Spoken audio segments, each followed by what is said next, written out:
Thursday marks 1 year since the devastating wildfires on Maui. And today on Spotlight Now, we will catch up with U.S. Representative Jill Tokuda, who will give us an update on how the federal government plans to continue to support Maui residents in the rebuilding effort. We'll also hear from a wildfire expert to give us an update on how conditions are on the Valley Isle, as well as preview a 1-hour special that will be airing tonight here on Hawaii News Now. Spotlight Now starts now. You're watching Spotlight Now with Ryan Kalei-Suji and Yunji Denise on Hawaii News Now. Have questions or comments for our guests? Join the conversation in our Facebook live stream. Spotlight Now, where Hawaii comes to talk. Hello and thanks for tuning in here to Spotlight Now on Hawaii News Now on this busy Tuesday. I'm Ryan Kalei-Suji. Yunji Denise has the day off. She will be back next week. And we want to thank you for tuning in both on air and online. For those of you who are watching online, we always want to encourage all of you to engage in the conversation. You can head over to the Facebook page of Hawaii News Now and enter your question and comments for our guests, or by scanning this QR code that you see in the bottom of your screen. I'll be monitoring throughout the hour and bring you into the conversation with our guests. Speaking of guests, we want to welcome in our first guest, U.S. Representative Jill Tokuda, who joins me now here in studio. Good morning, Congressman. Thank you so much for joining us. There's a lot happening here, and we want to just obviously begin with what's happening with Maui as we remember this 1-year anniversary. We had Mayor Bisson on here just over a few weeks ago, and he made a comment that he thinks that you're a Maui resident because you're there so often. You represent this district. What can you tell us about where we're at 1 year later?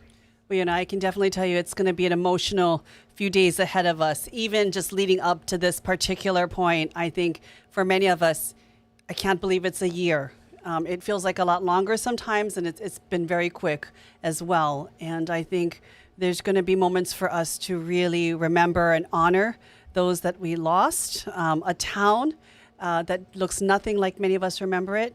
But hopefully from here, really be able to look forward at how we are going to rebuild, reshape, if you will, Lahaina the way the community truly envisions it. And so let's take a look at, or let's talk about what happens now moving forward, because I think that's some of the fear that, oftentimes in this 1-year anniversary, maybe many people think that people will be forgotten or the conversation then ends. How do you keep things going and continue to impress on your colleagues the importance of continue to support this rebuilding effort? Absolutely. The commitment I made to our Maui Ohana is that we will make sure no one forgets. And so I think you and I were talking about it earlier, but literally every week that we're in Congress, I do a Maui Minute or I testify before a committee. I make sure people know that we still very much need help. Their support from the federal level is absolutely critical. I will continue to do these Maui Minutes to remind people what we need here. We need to keep having these conversations going with administration officials. And we know how things are. Things change. People go in and out of positions. We need to make sure that they are always very much aware of the needs of Maui, because while we have cleared the debris, we know the hardest part's yet to come, and that is really rebuilding people's homes, businesses, livelihoods, really re-envisioning in different ways a community. We've talked about cultural and heritage corridors and a heritage area, possibly from a federal standpoint, and a bill I've introduced. And so, again, it is about constantly reminding people that, yes, we mark this 1-year anniversary, but this commitment we make to our people, it's for generations. I don't even count it in terms of years. These are generations worth of commitment, an ongoing commitment we need to make to Lahaina and her people. We're going to talk about what exactly residents right now are being able to receive in terms of support from the federal government. What type of programs, subsidies, grants, reimbursements, what is out there right now from the federal government standpoint? Well, the biggest one obviously has been the ongoing issue of housing. And we know that is not without its challenges as well. There's been a number of different studies talking about housing options and struggles with the programming. I'm going to be meeting with FEMA later on this week to really look at some of the studies that have been done to take a look at the temporary housing situation going forward. We know also there was a very troubling, saddening, quite frankly, study done on a Maui assessment in terms of how people are feeling. Too many people wanting to potentially leave the island or even the state as well, mental health concerns, all of these different things. I did get a brief from the individuals who did this report, the rural health community and whatnot, the Maui United Way, and we'll be meeting with our federal agencies directly to talk about what we need to do, how we need to potentially change our procedures going forward to be more receptive to victims from a cultural and a people standpoint, but also how are we going to help? Because there's clearly issues when it comes to mental health. Clearly, there's issues when it comes to financial security, housing insecurity, the most basic of our needs that people need more support. And that's, again, to your point, we need to keep reminding them our job and our work here is not done, and we need to further commit ourselves to helping. What about those who say, have land and now they're being able to get back on their properties and begin that rebuilding process?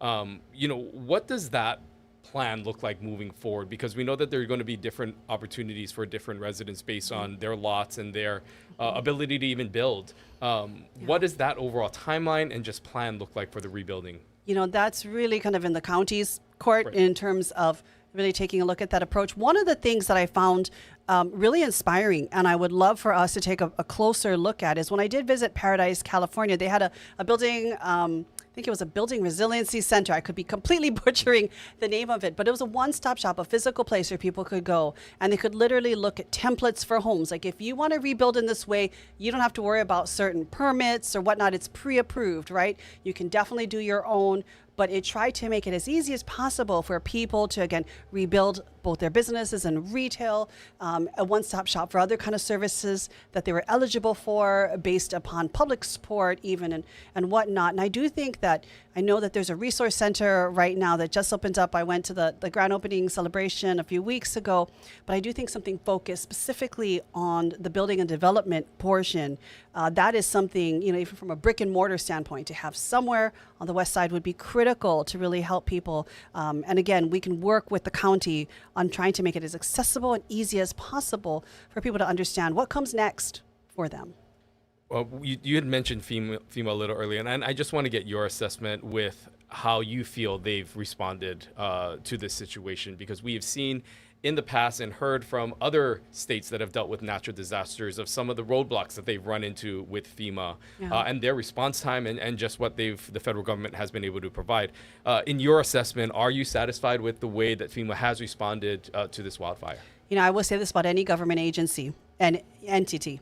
We can always do better. And I think they would agree with you as well, that our charge is always to be better than the last situation we were dealing with. In this particular case, FEMA, the Army Corps of Engineers, so many of our federal agencies and partners, they were on the ground day in and day out. While I felt like I was living on Maui some days, if you rack up all of my trips, they literally lived and live right now on Maui, continuing to respond to the situation. And I think right now what it is truly about is how do we also look back, but more importantly, look forward and figure out how we're going to best support our community based on the feedback we're getting from the community and from other entities and whatnot. But I would tell you this, I truly do appreciate a lot of the hard work and the individuals who have literally poured their heart and soul into this community. And I've heard from them directly, if it's about doing better, they are committed to that as well. And that is something that's a perspective we always have to look at when it comes to how did we do? We can always do better, needs to be the answer. We're going to be speaking with a wildfire expert after you, our next guest on the show. But I wanted to get your take on, what we're seeing just overall with the amount of wildfires that are happening. Again, a year later, yet, we saw what was happening on Kauai just a few weeks ago. We know Maui also had some instances. And so as we look forward to this additional natural disaster that Hawaii has to begin to prepare for, what do you think needs to be done to, one, prevent some of these things from happening, but also how the state and federal government can help respond, because this is ultimately going to add up and cost more money overall in the long run. Absolutely. As I drive through my district on every island, I fly over them, I won't lie, it's scary to see how much brown we have, and that's potential fire fuel right there. And so, we have got to make sure that we are immediately prepared to deal with any particular situation. That takes infrastructure, right? That means you have to have water tanks in a certain area and access to water. You have to have the firefighters, even volunteer firefighters. Big Island has an amazing crew, I think, as you know, that really knows how to go into effect when needed because they've had to deal with so many fires on that particular island. We have to make sure at the same time we have different agroforestry techniques in place, whether it's grazing or berms that we start to put in to make sure that if we do in fact have a fire start up, it needs to be quickly controlled or stopped. And there are ways and techniques to do this, but it requires, again, immediate infrastructure, the water tanks, the water, all of these types of things, the human infrastructure as well to be able to fight these fires, possibly even helicopters. We don't have a fire helicopter necessarily available on every island as quickly as we need to. And so how do we start to look at that kind of infrastructure? I think that's something federally, even perhaps from the defense perspective, we can start to look at providing that to our island communities. And then again, just how do we reduce that fire fuel? And so when we look at all that dry grass as you're driving around the islands, how do we reduce that, put berms in so that if we do have a fire, it stops quickly, it doesn't keep spreading? You know, one of the things that you had also just mentioned at the top is having to just continually remind your colleagues in Congress. And I'm wondering, with it being an election year, with the top of the ticket, you know, we have two nominees now for both the Democrat and the Republican Party. If there's obviously going to be a change in this administration, whether it be the Democrats or Republicans, how much of that support from the White House and the administration are you worried about that trickling down to the support for Maui, and you having to maybe re-educate the next administration, as well as your fellow colleagues in Congress, about the impact of Maui and what's happened? Absolutely. No matter what, I will be constantly educating people. I will be the broken record Hawaii needs to continuously ask administrations, members of Congress, do you know about Maui? Here's how you can help. And, you know, I don't care what party you're in. As you recall, I called up Speaker McCarthy, you know, literally called his offices in his district, left voicemails for him. We got him here. I really wanted him to see what we were going through in the very few weeks after the fires. And I do believe that commitment helped us to get the money we needed in terms of disaster relief funding for FEMA that we were able to pass later in October. We'll do that again. You know, we have been very blessed that we have had support on both sides of the aisle, and that's very intentional. Just today, I was texting Doug LaMalfa because he's got a fire in California. As you know, wildfires are spreading there. Cal Fire that came to support us, they're in overdrive right now. Continuing those relationships on both sides of the aisle to make sure that we're able to engage any administration, all members of Congress, that's critical. That's what I'm committed to right now. And I can assure you that no matter who sits in the presidency, they will know about Maui. We will send them an invitation. And I hope to have them walking through here to see what we are doing and how they can help. In the first few months, I would, you know, hope of their presidency. The other thing that we know that you were working on was this disaster tax bill. Yes. If you can explain what that is specifically in terms for those who are looking to get some sort of settlement from this, how this impacts them, and where things stand right now with that bill.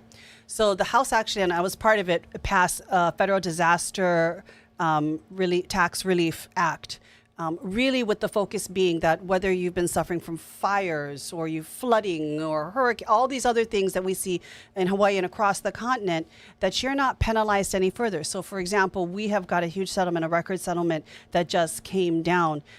That tax relief act would make sure that you are not taxed on the potential settlement that you receive. That's critical because every single dollar, quite frankly, is needed to help individuals to rebuild, to heal, to restart their lives. And so this is about making sure that they get as close to 100% of that as possible. We actually had an amazing thing. We signed discharge petitions where both Democrats and Republicans actually signed a petition to bring it to the floor to vote. It passed. It has been waiting now for months in the Senate. We need them. We need them to come back in September. We need them to pass that bill to make sure, especially here in Hawaii, that you get that tax relief you need to get 100% of the money from any settlement or any kind of payout from these disasters. You know, we want to switch gears, but kind of leading off to what you just said there, I'm wondering if you can just describe what the climate in Washington, D.C. is like as someone who's having to navigate a very political time with it being an election year and the divisiveness that seems to happen from those who are looking from the outside. How would you interpret how things are right now in D.C. and as you try to get things like this done? You know, it's been very tense. And it's not just tension between two sides of the aisle, Democrats and Republicans. Even internally, there has been, in the last few months, a lot of division, a lot of tension, you know, especially, for example, over Gaza, lots of division even within the Democratic Party and our minority in the House. So it's been very difficult. It's forced us, for many of us, to be very intentional in the outreach and to mind our words as well. There's ways to disagree with civility and to not further the rift. And then there's a way to just blow it all apart. And I think times like this call for us to be very mindful of our words and our actions, to know that while we will disagree, at the end of the day, the people are requiring us to come back together and do work. And so that really means that we have got to be able to bridge these divides and not further exacerbate them. One of the other committees that you serve on is the House Agriculture Committee, and I'm just wondering what you think can be done on the federal level to help support the agriculture community, especially a community that continues to tackle things like invasive species and just the overall sustainability of our islands. What are some of the efforts that you're working on through that committee? Well, definitely invasive species is a big one. Even when I was in the state Senate, that was a huge priority for me. And so making sure that we have the research and the resources to tackle things like coconut rhinoceros beetle, even on my Armed Services Committee, attaching it onto the NDAA, because the military to me has a responsibility to help us battle CRB as well. And so invasive species is big. One of the biggest things I've been pushing for in the Farm Bill, though, and the Agriculture Committee, is making sure that when it comes to food money for people, your SNAP dollars and the Thrifty Food Plan, that especially in the neighbor islands, that it reflects the true cost of food and scarcity to be able to get that. Right now, it's egregious to me that the cost that you get, the money you get for SNAP, is based on Honolulu food prices.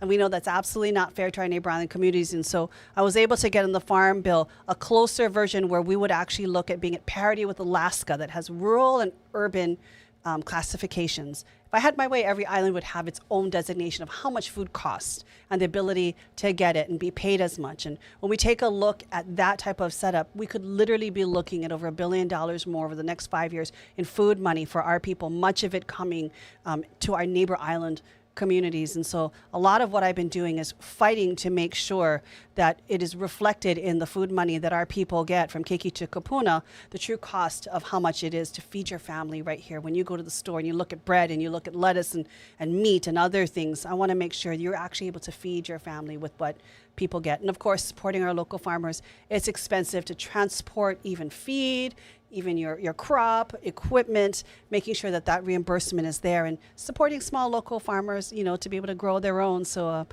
there's a lot of work that we're doing to support our farmers every single day. We have to keep doing it, because while we're not large commodity crops, our specialty crops are our staple crops. It helps to feed our families, and it has to be recognized by the USDA. In just going back to the invasive species conversation, do you think that more can be done in terms of just trying to prevent it? Because there are some who just say, are almost throwing in the towel, as some will say, because we've gotten to a point now where it seems daunting and unrealistic to turn back the clock, so to speak. What more can be done to prevent some of these things that we're seeing now in communities that we never saw before? Absolutely. It is difficult. Don't get me wrong. It's absolutely difficult given how porous our borders are. And when I say borders, it's just, things coming to shore, whether it be on airplanes, whether it be on cargo ships, all of these different things. It's very difficult to manage. We must not throw in the towel, because Hawaii is a great place. It's a 365, day a year buffet line. We can grow multiple crops, day in, day out, month in, month out, because of our growing seasons that we have in the wonderful weather. The unfortunate part is disease and pests, they don't die. There's no code snap to get rid of them like in the continent. So if it shows up here, it will stick here. We need to make sure that as much as we protect our borders leaving Hawaii, think about all of the different x-ray machines and other things you have to get. It should be just as hard when you come into Hawaii. And right now, that little piece of paper that you check the box saying none of the above, that is not enough. That's absolutely not enough to make sure that our agriculture is safe. And so we have to do more. I've really pushed on the Department of Ag, increase our protections on our border as well. Give us the resources to make sure that before anything settles in, we are preventing it from docking here in Hawaii. And that's critical. If not, how are we ever going to get a point where we can feed ourselves? Well, we are almost out of time, but I did want to ask you a question regarding some of the breaking news that have just happened. Vice President Kamala Harris naming her running mate, Governor Walz, being added to the ticket. Wanted to get your thoughts on this new ticket for the Democratic Party. Well, literally, right, the Veep stakes, is that what they've been calling it for the last few days? I woke up, I think, at 4 o'clock this morning, and I turned on my phone, and all of a sudden, Walz, right, is this all up, just flashing all over on different signal threads and whatnot. I'm excited because I think what he represents is everyday America. the way he speaks, his background, what he represents. I do think that it's an extremely positive addition to our ticket. He recognizes that at the end of the day, we have to make sure that we are sitting together at common tables. We're working together, regardless of what side of the aisle we sit on, for the betterment of people. And I think as a father, as a teacher, as a veteran, he has walked the walk as well. And so I am absolutely thrilled at the ticket. I'm looking forward to being in Chicago and cheering them both on now and going for the next 92 days that we've got. That's right, the Democratic Convention. We might want to have you back on after that to get an update. Or you can shoot me in Chicago with some deep dish pizza and Garrett's popcorn. Yes. There's going to be a lot going on there. Well, Congressman, thank you so much for taking time out of your busy schedule to join us. We'll be right back with more here on Spotlight Now. Don't go anywhere.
Hello and welcome back to Spotlight. Now we're continuing on in our conversation as we mark the 1-year anniversary of the devastating wildfires on Maui. And joining me now is a wildfire expert from the University of Hawaii. We have Clay Traunicht, who is joining us. Thank you so much for being here. No problem. Want to begin our conversation with what happened a year ago on the island of Maui. If you can take us through from your assessment of some of the things and elements that led up to what eventually happened in Lahaina and what made it, the unique natural disaster that it became.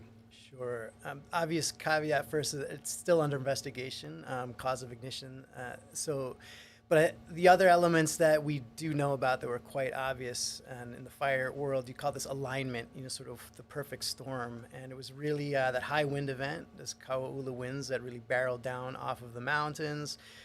combined with really low relative humidity. So these weather conditions at the time that the fire was ignited, and then the longer term conditions that really contributed to the fuels and what was left, or sort of standing vegetation around the community between where that ignition started and where the wind was driving that ignition, or the fire rather, towards the community. You know, overall, when we look at just this disaster, and we're just talking about this with U.S. Representative Joe Tokuda, it just seems like there are more and more of these wildfires that we are seeing these days. I mean, growing up, being born and raised in Hawaii, I don't remember a time where we had this many, this frequently. If you can provide some context, you know, has it historically been this way? Is it just because of news and social media that we are seeing this more often? If you can speak to Hawaii's history with wildfires in general. Sure. The big signal, the big jump, there has been a big jump in fire activity, and it really corresponds with the decline in plantation ag land and areas under active pasture, active grazing. And so that big shift, the era that we kind of find ourselves in now, is really the late 90s. So when all of that, those agricultural operations started declining. And so I think the attention it's getting now, and I can speak just over the past decade and a bit of following these fires, there hasn't been a big change in that time span. So it's been about the same over the last 20 or 30 years. It's just the attention that is obviously getting paid, or people are paying to it after Maui, has changed. But the ignition patterns are almost constant, you know, about 1,000 ignitions a year. The fuels are very extensive. You know, we're talking about 1 million acres of these grasslands and shrublands. So all those elements are really aligned, and this is an issue on all islands. Yeah, I was going to ask that next question. Are we seeing something specific with different islands based on terrain, the geological shape, makeup, that we will see this more frequently on some islands rather than others, or maybe not? I mean, the big cause, really, you have ignitions, and that's just a function of population. So almost all of our fires are human caused, so most of ignitions are happening on Oahu. Then beyond that, it's weather. So how frequent do we get dry conditions? And that obviously is more frequent on our leeward sides of all the islands. And then, which is sort of similarly across all of the islands, again, is this legacy of kind of post-plantation, where we don't see the same kind of investment in land care, whether that's farming, whether it's grazing, reforestation, all those kinds of things we may be looking forward to. And that's pretty consistent across all the islands. So Kauai is a bit wetter, so maybe you see less these large fires. Big Island has more area to burn, so that typically we see our biggest fires there. You know, when we look at, you know, I think you call it igniters or ignitions. Like, kind of like, when the fire starts. What actually sparks it? So, you know, can you break that down? I mean, what do we see as the leading ignitions here in Hawaii, and is it different from other places in other parts of the world? It's different. The biggest difference is we have very few incidents of natural, quote unquote, natural causes. So lightning strikes tend to be very rare here, and that has to do with our land mass size and the frequency of lightning storms.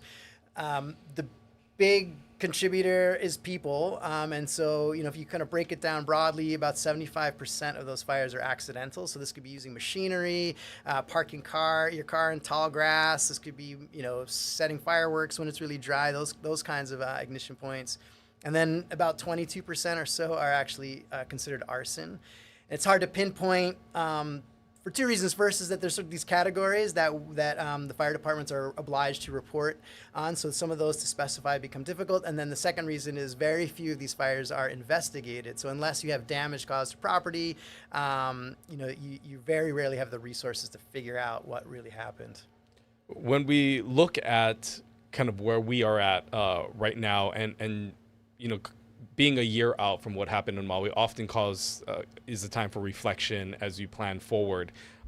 What do you think needs to be done and can be done to prevent some conditions of what we saw in Lahaina and even in Kula? And is that policy changes? Is it just changes in the way that we live our daily lives? What do you think needs to be done overall? Yeah, small question. Small question. So a couple of thoughts. I think that people on the ground have a vision in each place about what they want that land to look like. And I think, you know, of all the, you know, horror that's surrounding what happened in Lahaina, one of the things to sort of emerge, but really reflects work and struggle there long before the fires is the vision that the community there has for that place based on what they know of its history and where they want to move with that forward. And I keep telling folks that fire is just a symptom of neglecting land, of failing to care for land. And so really any effort that we put into using these lands for something else, whether it's ecological restoration, whether it's establishing farming, whether it's, grazing, like there's so many options. They all have sort of different levels to the extent to which they reduce fire risk, but it's figuring out the ways that we implement that. So we can kind of present these options, but then the question has to be asked, where are the resources to sort of fund these projects?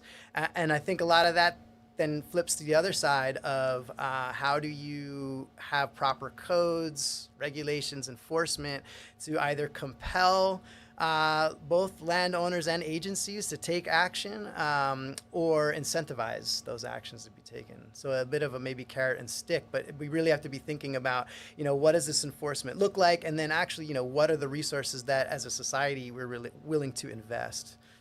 I'm wondering, as a wildfire expert and someone that probably examines what happens in other communities, in other states, in other countries when it comes to wildfires, is there anything that is unique to Hawaii in sort of the damages or impact that we face that maybe, say, a state like California wouldn't necessarily have to worry about? Some of the unique geological conditions of Hawaii that make it very unique to our islands. Yeah, first thing is probably the frequency and often unpredictability of our weather, right? So we can get droughts sort of any time of the year and heavy rainfall events. We saw this year was pretty weird. We were expecting this El Nino driven drought, and then we got really, really wet winter, wet conditions. And so that's different because we're in the tropics.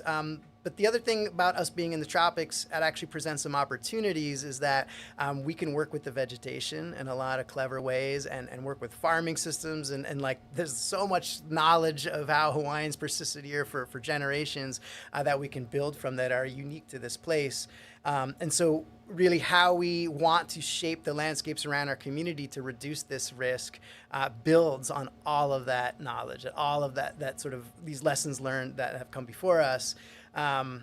As far as our vulnerability, I think we are in a difficult situation just given the connectedness of our kind of Mauka resources and stuff Makai, right? So our nearshore ecosystems are intimately linked to our ecosystems on the land. And again, that's that interface of where we live, which poses the greatest risk and the greatest impacts of these fires. So we got to kind of turn our attention really around our neighborhoods. What about any impact that fires may have to, say, our oceans, aquifers, reef? Because, those are things that maybe a state in the Midwest wouldn't have to deal with, but we do obviously here. Are those any significant impacts? Yeah, they are. So we deal with fire-driven forest loss. So when our forests burn, they don't recover typically back to, especially not the native ecosystems. They're kind of inundated with weeds. And so we see one big change is all of a sudden if you replace forest trees with grass, that changes the ability for water to percolate down into the soil. So that's one of the big changes as far as groundwater recharge. It can increase surface flow, which actually can increase flood risk for communities. And then that increased surface flow can deliver more sediment to our nearshore resources. So it's all intertwined. And again, coming back to this idea of why we care for the land or why we sort of implement these actions to reduce fire risk has all these cascading benefits. And in fact, I would argue that fire risk reduction is probably low down on the interest as far as what motivates people to do these actions. As we begin this conversation of what this looks like living with this new age of wildfires and trying to, I wouldn't say want to live with it because no one wants it to happen, but it becomes somewhat inevitable at times that this is a disaster that is bound to happen. There are some experts that are calling for fire resilient landscapes. If you can go into a little more detail about what exactly that is and how that could impact a community like ours. Yeah, fire resilient landscapes are sort of maybe reflect the scientific and often cultural consensus that we can manage resources on the land to make our communities and our natural resources less vulnerable to fire, the impacts of fire. That may mean introducing fire in ecosystems that have been adapted to it. So a lot of mainland ecosystems, they depend on fire for regeneration, right? So it's built into those ecosystems. For us in Hawaii, we don't have the same issue because most of our native ecosystems don't do so well with fire. You've got all these weed problems. But what it really refers to is how do you change planning, change land use to reduce our vulnerability to fire? And the beauty of that is that it gets very rooted in different solutions for different places. And so, as I keep saying, this idea of fire as fire risk reduction as a goal, it's more of just it will happen if we're doing and supporting the projects that we know will benefit our community in all these other ways. So food security, food production, reforestation, community-based subsistence farming, all of these things that we know have these other benefits. If we were really investing in that, really implementing that at scale, fire would be a pretty minor concern. Just one other thing, though, I do want to point out that you brought up is that living with fire is going to be part of this also. So I think we have to be realistic in the extent to which we can make these changes and the speed at which we can make these changes. And so understanding that some of these places may continue to burn and identifying in those places that pose little risk and then we can maybe let burn out safely might be part of that problem or the solution as well. And if you can explain how, these I guess, building of these fire stops that we're seeing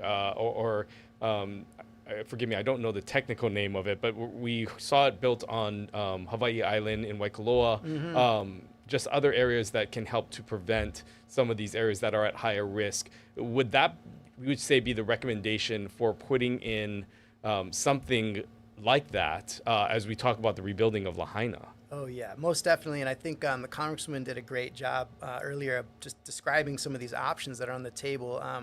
So you can look at it as sort of a relative, different actions will reduce risk to different extents. And so fire breaks is kind of that's just mowing, maybe spraying and knocking down the fuels. That's the bare minimum. I mean, that would be sort of having water infrastructure there to put the fires out. Everything is really thinking about this in the interest of firefighters. So the folks that are going to be responding to this, how do we reduce risk, make conditions safer?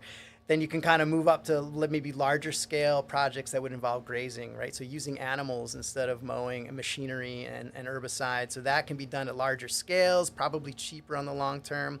But both of those may be more susceptible to wind-driven fires, for example. And so that's when you start looking towards reestablishing agroforestry or food forests, doing things like native forest restoration, reforestation, where those actions are a little bit more resilient to these high wind events, a little more resilient to these drought events, but will take longer term investment to realize.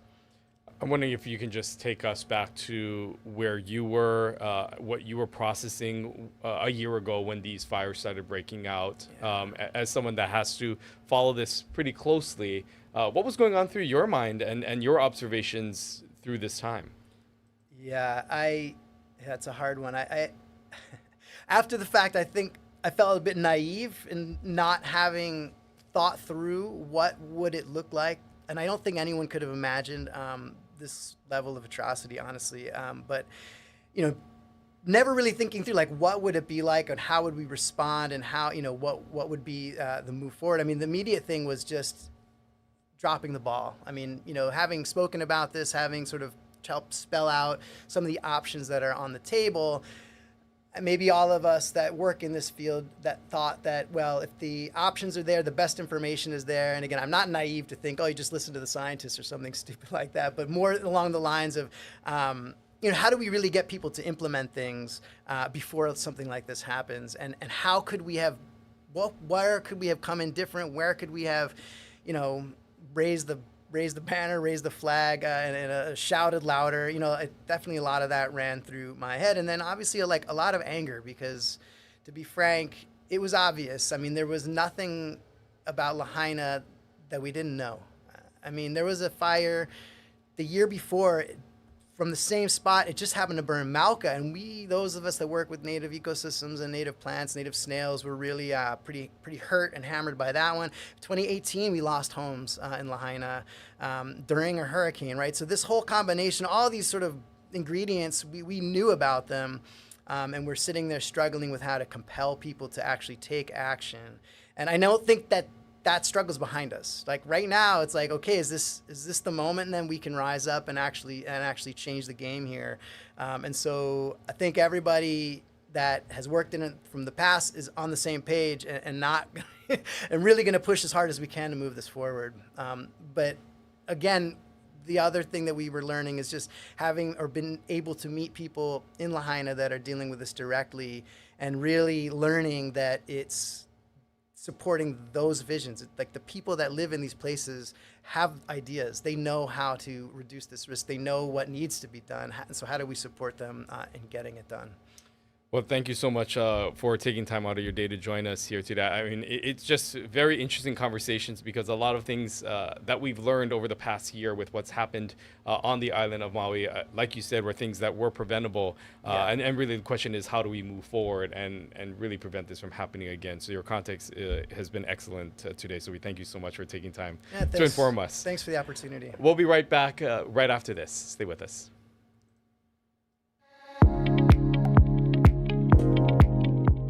What is Hawaii's soul? It's the way we exist with all living things. The aina, the ocean, the sky, the kanaka, who originated from the islands. And everyone who calls Hawaii home. It's all of us living with island consciousness. It's understanding that the past is in front of us so that everyone can follow the kupuna that came before us. It's our shared kuleana to take care of these islands. And each other, because we belong to Hawaii. We are Hawaii. Well, we continue on in our conversation about the deadly and devastating wildfires on Maui. Our team here at Hawaii News Now is working on a special that will run here on our network and stations that really tell the story about what happened a year ago. Take a look at this. A year ago, historic wildfires devastated communities on Maui. Hawaii News Now connects with survivors facing an uphill battle to rebuild and return home. I don't believe that I'll be able to rebuild anytime soon. It's too expensive. And reveals what authorities are doing to prevent another tragedy. We have put wildland thermal imagers on all of our engines. Maui wildfires disaster, 1 year later. Tonight at 7 on KGMB. And joining me now is our very own Chelsea Davis. Chelsea, thank you so much for joining us as we continue on in this conversation about what's happened on Maui 1 year later after the devastating wildfires. We're going to get to the special that you've been working on and the rest of our team here at Hawaii News Now has been working on. But I want to start off by just talking about the accounts of that day. Take us back to August 8th, a year ago, and what you were doing when you got the call, and just take us through those initial moments. Yeah, waking up that morning, there were two fires, the Upcountry fire and the Lahaina fire. So I was torn on which fire to cover first. My heart was Upcountry, where I'm from. My heart was in Lahaina, where I know so many of my friends and family members as well.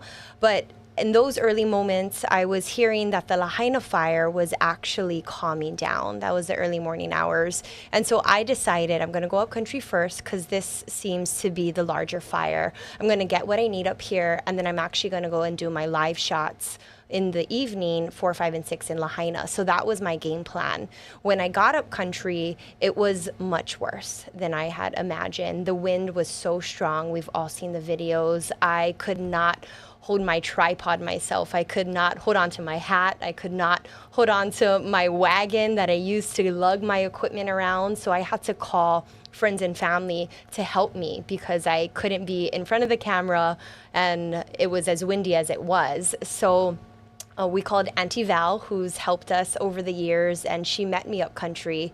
And we actually just decided to stay there because we were hearing about homes that were burning on Olinda and in Kula, and we never actually made it to Lahaina. It wasn't until around 6 o'clock, I believe, or maybe it was even 5 o'clock, that I got a call from a firefighter friend who was battling the fire up country, and he said, things are really bad in Lahaina. You should go down there. And, we're hearing about a firefighter who lost consciousness. And so I called the newsroom and I said, I need to go to Lahaina. They said, okay, finish up your live shots. You have to be live at 5 and 6 and make your way to Lahaina. And that was when police had already closed the road. So we were stuck in Ma'alaya.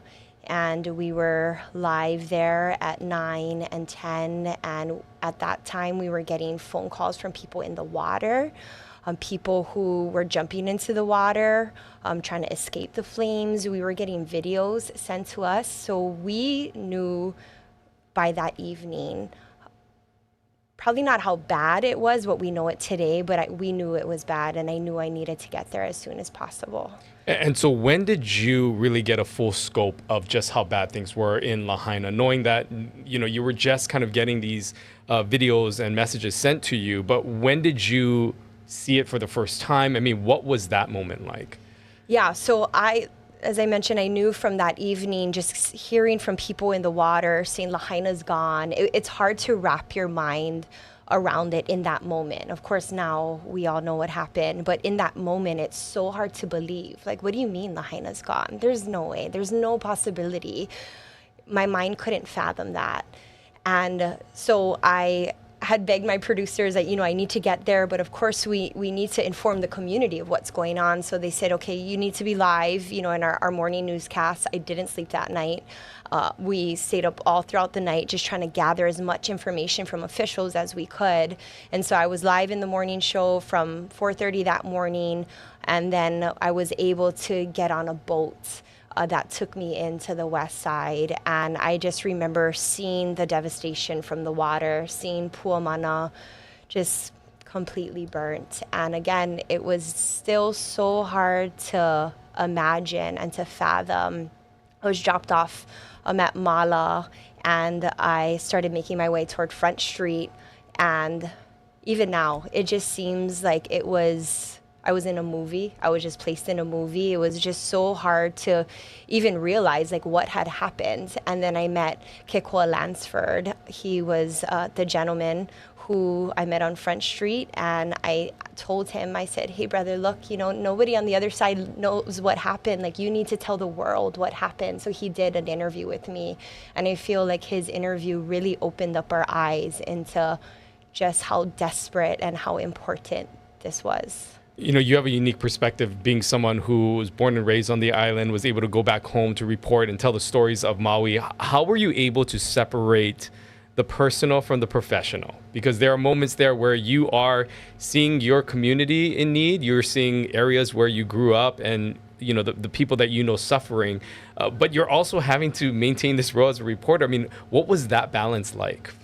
That's such an interesting question, because I almost feel like I didn't have to separate, or I don't separate. I mean, this is who I am, and I wear my emotions on my sleeve. And when I'm doing interviews, I think in my early days as a reporter, you try to pull up this wall and not show emotion, and just to be very, as a matter of fact, these are the stories that we're here to tell. But this, as you know, is so different. So when I'm talking to my friends and my family members and they're crying, I'm crying with them, because even though I'm not experiencing the same thing they're experiencing, I didn't lose my home, I didn't lose someone, my loved one, but I feel for them, and so I cry with them. And I think that really translates well, at least is what I've been told. A lot of people thank me for being emotional and raw, and they tell me that it makes me seem like a real person, and they relate to me. And then I feel that comes across as, I'm trustworthy, and that's kind of the feedback that I hear from the community. Well, we are so thankful for all the work that you did during that time and continue to do. And speaking of that, what can you tell us about being 1 year later,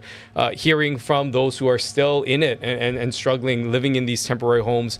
What are you hearing from them as they navigate through this, as their main concerns right now? What are they dealing with right now? Every day is different. Every person you speak to has a different answer to that response. I have talked to people who is in the process of rebuilding, and they're just so grateful to be in their space. I talked to a gentleman, he already has his frame up, and he is just so grateful, again, to be as far along as he is. But then on the other side of that coin, you talk to families who born and raised, been there for generations. They can't afford to rebuild. They can't afford to pay their mortgage if they own the home, now renting on top of that, and all the other bills, all the other expenses. And they have made the difficult decision to move away, to move off island, to other states. And it's heartbreaking. And I cry with mothers, I cry with them, and I listen to their pleas because they feel that they have given up. They didn't want to give up, but they're moving away, and they didn't want to. They feel like they've been forced to move away because they have no other choice. It's so expensive to live, obviously, and just my heart breaks for them. And you know, U-Hero estimates about 3,000 up to 4,000 people have moved off island since the fires. And it's devastating thinking about that, and just, you know, trying to wrap your mind around, is Lahaina going to be what it was? You know, some people say no, it will never be the same.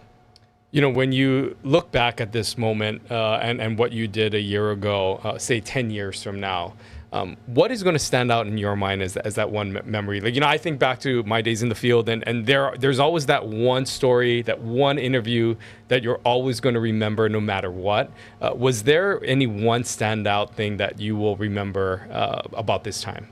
Yeah, definitely. It's the interview I did with Kikoa. I think I did not know what I was getting myself into. I was there with my backpack and my camera, and I was on a mission to find out what happened and to share with the world what happened. I was not expecting to meet someone right away, and he kind of pulled up like, who is this? Who is this reporter in my town? Rightfully so. I feel like I would have acted the exact same way if I was in his shoes. And I felt like I needed to let him know, like, hey, I'm here to help, you know? So I just said, like, brother, how's your ohana? You know, and so I felt like that really just like broke down every barrier. You could just see him kind of let his guard down.